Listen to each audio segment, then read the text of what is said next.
வணக்கம். அதாவது சென்னை நெற்குன்றத்தை சேர்ந்த ஒரே குடும்பத்தை சேர்ந்த 6 பேர் அதாவது திண்டுக்கல் நோக்கி தங்களுடைய யாழ்ப்பாணம் கார் வாகனத்தில் நேற்று இரவு நள்ளிரவில் சென்று கொண்டிருக்கிறார்கள். அப்போது செங்கல்பட்டு அருகே கபால்மேடு பகுதியில் அவர்கள் கார் வந்து கொண்டிருந்த போது மற்றொரு திசையில் அதிவேகமாக வந்த ஸ்கார்பியோ கார் இவர்களுடைய காரின் மீது நேருக்கு நேர் பயங்கரமாக மோதி விபத்து. இந்த விபத்தில் பாத்தீங்கன்னா இந்த காரை ஏற்றி சென்ற கணபதி அவருடைய உறவினர் குழந்தைகளான பால ஹரிஹரன், ஜெயமதர்ஷினி ஆகிய 3 பேர் சம்பவ இடத்திலேயே பரிதாபமாக உயிரிழந்தார்கள். தொடர்ந்து அவருடன் காரில் பயணித்து வந்த சரண்யா, ஜெயா, தியா ஆகிய 3 பேர் படுகாயங்களுடன் தற்போது செங்கல்பட்டு அரசு மருத்துவமனையில சிகிச்சை வருகிறார்கள்.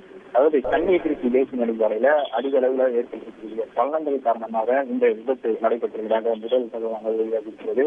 அதாவது அதிவேகமாக வந்த ஸ்கார்பியோ கார் அதனுடைய பள்ளத்தில் விழுந்து நிலை தடுமாறி ஓட்டுநரின் கட்டுப்பாட்டை எதிர் திசைக்கு சென்று எதிர்ப்புறமாக வந்த மற்றொரு காரின் மீது மோதியதால் இந்த பெரும் விபத்தானது ஏற்பட்டிருக்கிறது. இந்த உயிரிழந்த 3 உடல்களும் தற்போது செங்கல்பட்டு அரசு மருத்துவமனையில வைக்கப்பட்டிருக்கிறது.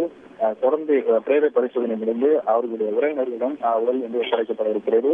இந்த சம்பவம் தொடர்பாக படாலம் போலீசார் வழக்கு பதிவு செய்து தீவிர விசாரணையை நடத்தி வருகிறார்கள். அதே போல இந்த விபத்தில் படுகாயம் அடைந்த 2 பெண் மற்றும் ஒரு குழந்தை என 3 பேர் தற்போது செங்கல்பட்டு அரசு மருத்துவமனையில தீவிர சிகிச்சை பிரிவில் அனுமதிக்கப்பட்டு அவர்கள் சிகிச்சை அளிக்கப்பட்டு வருகிறது.